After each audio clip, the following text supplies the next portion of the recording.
Dorothy McPhee tiene un problema médico mortal, una arteria que puede reventar en cualquier momento. Para esta operación suele practicarse una larga incisión en el abdomen, de arriba a abajo. Leslie es una niña que padece una grave deformidad espinal. La paciente es testigo de Jehová, y en una intervención de esta magnitud, es inevitable que se pierda algo de sangre.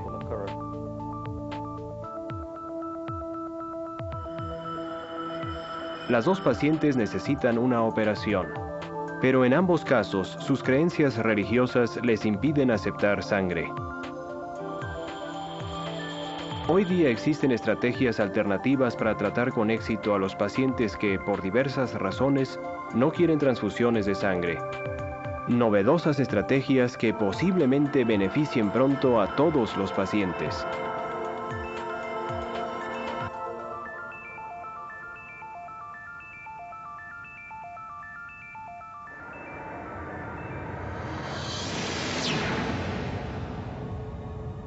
En los albores del siglo XXI, la sociedad se está diversificando cada vez más. En todo el mundo, la gente está en contacto con diversas lenguas, costumbres, culturas y creencias religiosas.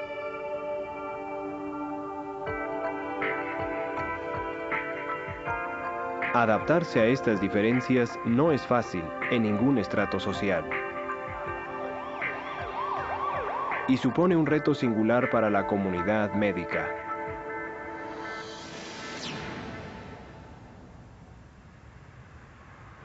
Dado que vivimos en una sociedad pluralista, el médico tiene su escala de valores, pero habrá pacientes que tengan otra y que adopten una postura distinta con relación a ciertas cuestiones. Hay muchas culturas en el mundo, cada una con sus propios conceptos que nosotros, como profesionales de la salud, debemos entender. No creo que el deber del médico se limite a proteger la vida. Su deber, ante todo, es respetar al paciente. En el pasado, a los médicos a veces les resultaba difícil respetar los deseos en materia de salud de una confesión religiosa en particular, los Testigos de Jehová. La razón obedecía a su negativa a las transfusiones de sangre. Fue la decisión más fácil, pues no iba a aceptar sangre bajo ninguna circunstancia. Oí transfusión de sangre y enseguida dije, no, no. Si hubiera dado la espalda a mis creencias y a mi Dios, no me lo habría perdonado jamás. No iba a dejar que me transfundieran sangre. Su decisión de abstenerse de sangre solía malentenderse. Hubo un tiempo, años atrás, cuando los médicos, especialmente los cirujanos, miraban a los testigos de Jehová con malos ojos. Antes de siquiera conocerlos, yo tenía la idea preconcebida de que los testigos debían de ser unos fanáticos religiosos.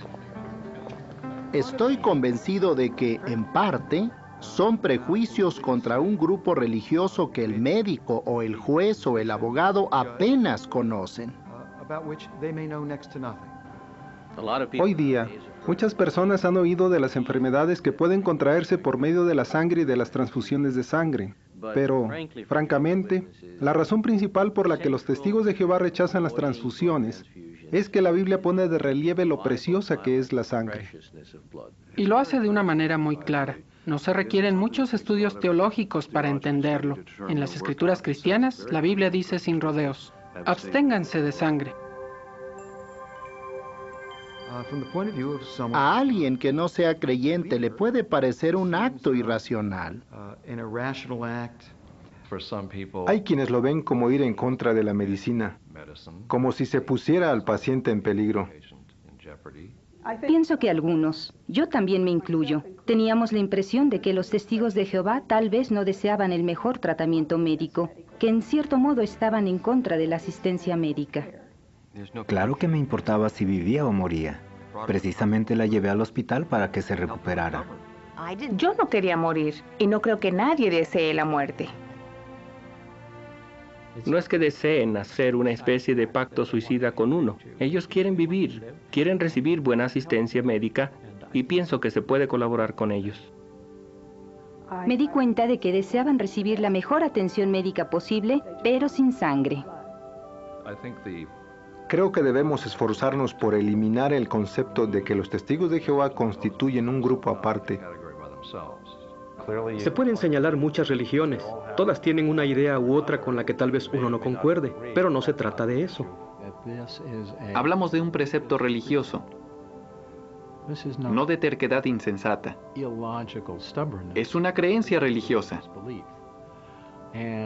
Y tal como yo respeto las creencias de muchas otras religiones, opino que también debo respetar esta. Todos los pacientes, por regla general, tienen el derecho de recibir o rechazar un tratamiento después de haber hablado plena, abierta y sinceramente con el médico que les atiende. Opino que el derecho primordial de todo paciente es el derecho a la libre determinación. Esto es, el de decidir lo que se hará con su cuerpo.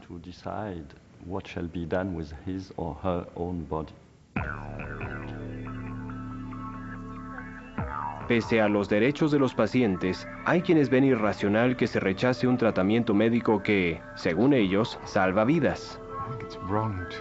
Es un error equiparar la negativa a un tratamiento con un suicidio, es decir, con la acción de quitarse voluntariamente la vida.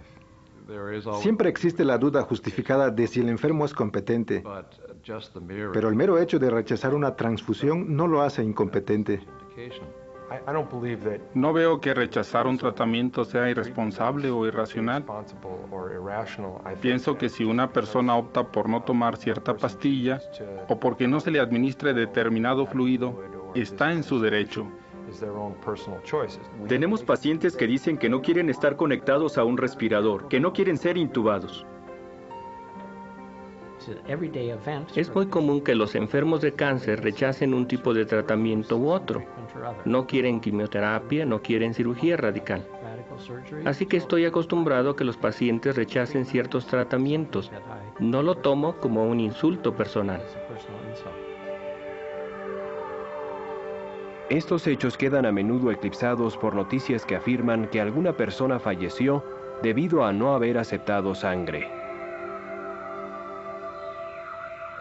Decir que alguien ha muerto por rechazar sangre es una afirmación engañosa y muy imprecisa. Es simplificar demasiado la tragedia. Muy rara vez se da el caso de que un paciente rechace una transfusión de sangre y muera por ello. La gente muere a causa de una enfermedad, de un traumatismo o de complicaciones quirúrgicas. Puedo decir que he tratado a más de 200 testigos de Jehová y jamás he perdido a un paciente por no haberle podido administrar sangre. Entonces, ¿por qué sigue siendo la transfusión de sangre el tratamiento estándar para las hemorragias graves?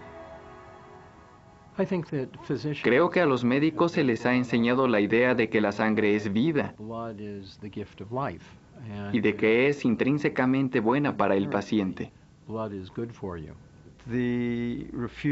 La negativa a la sangre preocupa a muchos médicos porque temen que sin la transfusión el paciente corra peligro. Para comprender bien la razón por la que los médicos piensan así, debemos conocer un poco este fluido y saber por qué se administran transfusiones.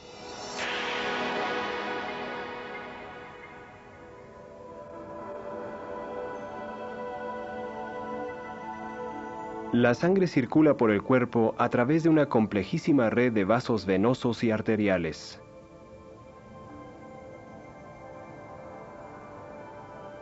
La sangre oxigenada que sale del corazón fluye por las arterias, las cuales van ramificándose hasta convertirse en diminutos capilares. Estos llevan los glóbulos rojos cargados de oxígeno a toda parte del cuerpo. A escala celular se realiza un intercambio de nutrientes y oxígeno por anhídrido carbónico y otros productos de desecho. Entonces las venas transportan la sangre desoxigenada de regreso al corazón, el cual la bombea a los pulmones, donde tiene lugar el intercambio gaseoso de anhídrido carbónico por oxígeno. Y el ciclo vuelve a empezar. Este ciclo es absolutamente esencial para la vida. Si no hay sangre que lleve oxígeno a las células, estas mueren y el organismo muere. Cuando alguien pierde mucha sangre, los médicos tienen dos prioridades urgentes. Lo más indispensable y apremiante es detener la hemorragia.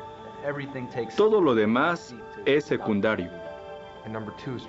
Y la segunda prioridad es restituir el volumen sanguíneo. ¿Qué puede suceder cuando el volumen sanguíneo de un paciente disminuye demasiado? La sangre no llega al cerebro o a otros órganos y el paciente puede morir. Lo que hace falta es restituir el volumen, el riego sanguíneo y la oxigenación. Una manera de corregir la merma del volumen sanguíneo es administrando otros fluidos por vía intravenosa. Se pueden utilizar diversos tipos de fluido. No tiene que ser necesariamente sangre.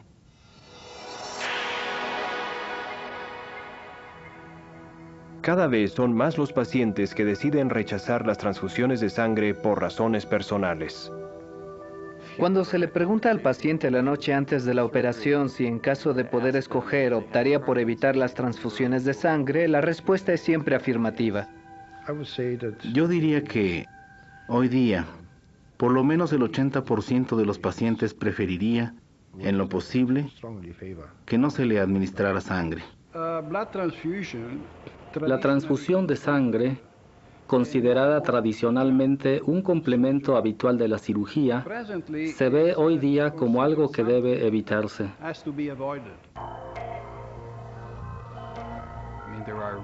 Las transfusiones comportan verdaderos riesgos. Los agentes patógenos transmitidos por la sangre, particularmente el virus del SIDA, son motivo de preocupación. La sangre es un producto biológico, puede ser portadora de enfermedades y demás. La analizamos para detectar la mayoría de ellas, pero algunas las desconocemos. Hemos visto aparecer algunas enfermedades nuevas y terribles, como el SIDA, que probablemente no existían en el pasado. Nadie sabe si la próxima enfermedad aparecerá dentro de 10 semanas, 10 años o un siglo. La hepatitis C y la hepatitis B se transmiten por la sangre y los costos sociales son muy altos. Se producen reacciones transfusionales. Son muy raras, pero pueden ser peligrosas o hasta mortales.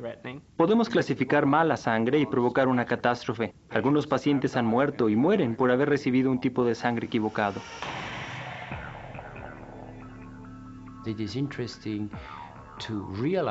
Es curioso que ahora, a principios del siglo XXI, nos demos cuenta de que las transfusiones de sangre, hasta cierto punto, no logran aquello para lo que siempre las empleamos. Con el paso de los años, nos hemos convencido de que muchas de las complicaciones que sufren los pacientes después de una operación no se deben a mala suerte o a falta de habilidad quirúrgica, sino que son consecuencia de las transfusiones. Estas causas de preocupación han fomentado el desarrollo de una amplia gama de estrategias alternativas, tratamientos aceptados por muchos testigos de Jehová y otros pacientes que también optan por evitar las transfusiones de sangre. Las estrategias alternativas se pueden agrupar en torno a 4 principios básicos. Envuelve anestésicos, el uso de ciertas sustancias y, desde luego, la técnica quirúrgica. La técnica más importante para controlar el sangrado es evitarlo. Cuanto menos sangre se pierda durante la operación, mejor será el resultado final y menor la probabilidad de que surjan complicaciones. La cirugía cuidadosa implica evitar la pérdida de sangre. La edad no influye. Hemos operado tanto a recién nacidos como a personas de más de 90 años. El cirujano que opera sin perder una gran cantidad de sangre es casi invariablemente un cirujano bueno y cuidadoso. El que pierde mucha sangre suele ser todo lo contrario. Existen diversos instrumentos para ayudar a los cirujanos a minimizar el sangrado. Hay estrategias que recurren al uso intraoperatorio del electrocauterio en lugar de bisturís. Si sigue habiendo algo de sangrado, hay técnicas de coagulación, la mejor de las cuales en este momento es la del coagulador de rayo argón. Hay herramientas no invasivas con las que el cirujano puede ver el interior del cuerpo con un mínimo de incisiones quirúrgicas. Se puede recurrir a fármacos, o sea, a la aplicación tópica de diversos productos que ayudan a impedir la pérdida de sangre. Actualmente contamos con varios métodos, como por ejemplo la cola de fibrina. La cola de fibrina, elaborada a partir de fracciones de sangre, fomenta la coagulación por contacto. La cola de fibrina es un adhesivo tisular sumamente útil porque no daña el tejido. En el caso de un paciente testigo de Jehová en el que la pérdida de sangre es tan crítica, creo que hay que ser extremadamente meticuloso para no perder ni una sola gota. Hay nuevas técnicas de hemodilución y reinfusión que facilitan la operación y son aceptadas por personas que están en contra de las transfusiones de sangre por motivos religiosos. Los principios de la hemodilución, en lo que se refiere a la reducción de la pérdida de sangre, son bastante sencillos. En esencia, creamos un circuito cerrado con el paciente. Extraemos sangre del paciente. La mantenemos en contacto con el paciente y la sustituimos con fluidos. De modo que la sangre está diluida y, por lo tanto, el paciente solo pierde sangre diluida en lugar de sangre pura o concentrada. Cuando el paciente sangra durante la operación, la pérdida de glóbulos rojos es menor. Sería como tomar 1 litro de leche y añadirle agua hasta tener 12 litros de líquido. El litro original sigue ahí, pero si se derramara, se perdería mucha agua y solo un poco de leche. Al final, eliminamos el agua y nos quedamos con la misma cantidad de leche. Y en esta institución utilizamos la técnica habitualmente, en particular con los pacientes que prevemos que perderán mucha sangre. Creo que es una norma terapéutica bastante buena, no solo para testigos de Jehová, sino en las operaciones que conllevan una gran pérdida de sangre. Si el paciente pierde sangre, utilizamos una máquina de recuperación de sangre tipo Cell Saver. Aspiramos la sangre derramada, la lavamos, la limpiamos, la procesamos. La filtramos y entonces se la reinfundimos. La recuperación de sangre es una técnica muy valiosa, porque cuando se utiliza, la sangre derramada por el cirujano no es sangre perdida para el paciente. En todo caso de traumatismo con una pérdida significativa de sangre, siempre preparo el equipo de recuperación. Un elemento clave para estimular la capacidad orgánica de reponer la propia sangre es una hormona llamada eritropoyetina. La eritropoyetina es una sustancia natural. Se produce en los riñones, en otros órganos también, pero ante todo en los riñones, para ayudar a la médula ósea a formar los glóbulos rojos que van a transportar oxígeno. La producción de glóbulos rojos tiene lugar principalmente en el esternón, las costillas, las vértebras y la pelvis. La eritropoyetina recombinante fomenta la producción natural de hematíes por parte del organismo. Si sé que el paciente va a permanecer mucho tiempo en el hospital, tal vez lo someto a un tratamiento de eritropoyetina recombinante para que comience a aumentar sus reservas de sangre. Esta puede ser una estrategia muy económica para reducir el uso de transfusiones de sangre halogénica. Uno de los aspectos más emocionantes de todo este campo de las alternativas a las transfusiones es que la mayoría de las estrategias de las que hablamos están al alcance de médicos y hospitales de todo el mundo. Casi toda subespecialidad quirúrgica y médica cuenta ya con técnicas que permiten el tratamiento sin sangre. Las alternativas, como cualquier otro tratamiento, no están necesariamente exentas de riesgos. Por ello, el paciente, en particular el que es testigo, debería informarse de los beneficios y los riesgos relacionados con el tratamiento en cuestión. Hay que estar bien informados. ¿Hasta qué punto son eficaces estas estrategias alternativas para ayudar a los médicos a tratar a pacientes que rechazan las transfusiones de sangre?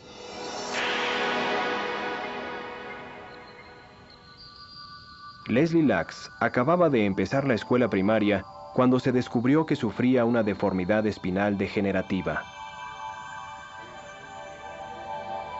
Los médicos le diagnosticaron un caso grave de escoliosis. La escoliosis es una desviación de la columna vertebral y tenemos que corregirla hasta donde la flexibilidad de la columna nos lo permita. Al ver que con un aparato ortopédico no se corregía la desviación, los médicos recomendaron una operación quirúrgica extensa. Esencialmente consiste en implantar en la espalda del paciente una serie de ganchos de acero inoxidable y de varillas metálicas para enderezar la columna y dejarla alineada. La familia Lacks quería que la operación se realizara sin transfusiones de sangre. Así que buscaron un equipo quirúrgico con experiencia en el uso de técnicas operatorias sin sangre. Antes de la intervención, los médicos fortalecieron la sangre de Leslie administrándole hierro y eritropoyetina recombinante. Era esencial que practicáramos la operación sin perder demasiada sangre. Para lograrlo, utilizamos dos técnicas. Una de ellas es la que se conoce como recuperación de sangre. La otra se denomina hemodilución. Hay menos peligros porque es la propia sangre del paciente y no ha dejado de circular en su organismo, por lo que no hay posibilidad de contaminación o de contagio de enfermedades que se transmiten por la sangre. La operación fue un éxito y no se le administró ni una sola transfusión de sangre. A los pocos días, Leslie ya estaba en pie y caminaba. Está tan contenta de verse derecha. Siempre dice, mamá, ahora soy casi tan alta como tú. Aunque Leslie tendrá que usar un aparato ortopédico durante un tiempo, los médicos están seguros de que podrá llevar una vida normal. Me gustaría patinar, probar el monopatín y tal vez la tabla sobre nieve. Cosas así. A veces las estrategias alternativas abarcan nuevas técnicas quirúrgicas para reducir la pérdida de sangre en los pacientes que no quieren transfusiones. Dorothy McPhee, de 75 años, tenía un aneurisma aórtico abdominal, una lesión mortal que normalmente requiere cirugía extensa. Para esta operación suele practicarse una larga incisión en el abdomen, de arriba a abajo, desde la parte baja del pecho hasta la región pubiana y trabajar alrededor y por detrás de todo el tracto intestinal. La estancia hospitalaria dura 4 o 5 días y muchas veces una semana o más, suponiendo que no surjan complicaciones. Como Dorothy es testigo de Jehová, los médicos recurrieron a una técnica quirúrgica que minimiza el sangrado. El tipo de cirugía aórtica que practicamos se denomina endovascular, porque se realiza desde el interior de la arteria. Por dicha arteria hacemos llegar los catéteres, los cables y todos los instrumentos hasta el aneurisma y entonces, mediante una técnica radiológica llamada fluoroscopía, podemos visibilizar el aneurisma. Los cirujanos que operaron a Dorothy insertaron una prótesis endovascular en forma de malla que les permitió reparar la aorta sin practicar una larga incisión que habría ocasionado mucha hemorragia.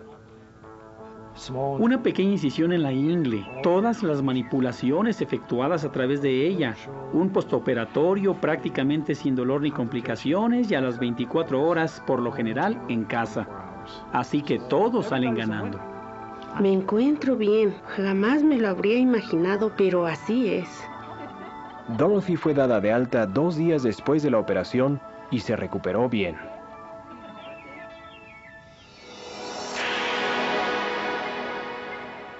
Un número cada vez mayor de profesionales de la salud están dispuestos a aceptar el reto de tratar a pacientes que rechazan las transfusiones de sangre.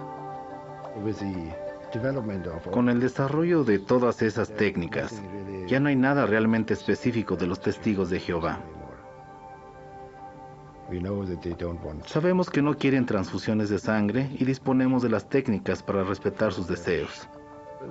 El hecho de que alguien no quiera transfusiones debería verse únicamente como una minúscula parte de toda la asistencia médica. Debe reconocerse y aceptarse. Ahora hay que prestarle el 99% restante de los cuidados. Pienso que podría compararse a un paciente que es alérgico a la penicilina.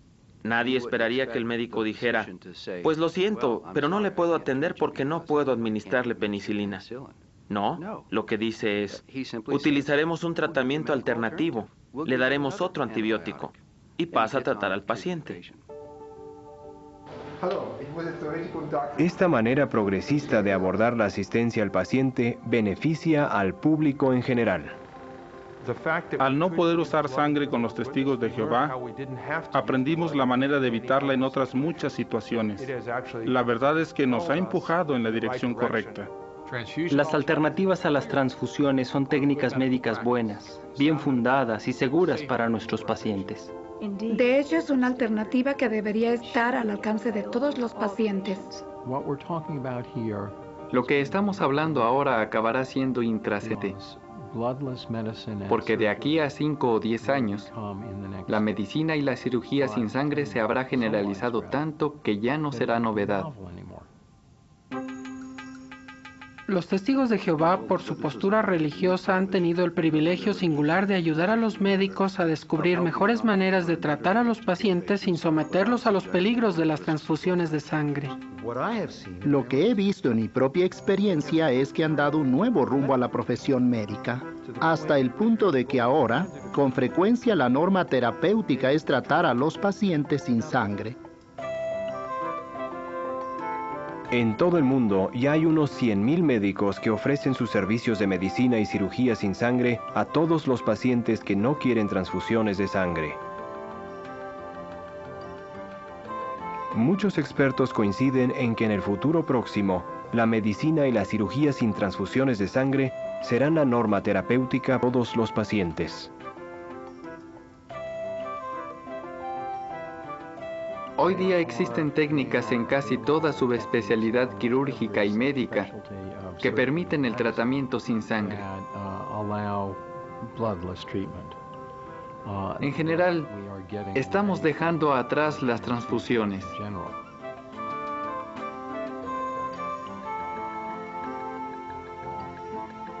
Como cardiocirujano, reconozco que es raro que el cirujano no quiera sangre. Normalmente prefiere usarla, pero yo no. Yo me siento muy orgulloso cuando el paciente sale del quirófano y no ha recibido ninguna transfusión.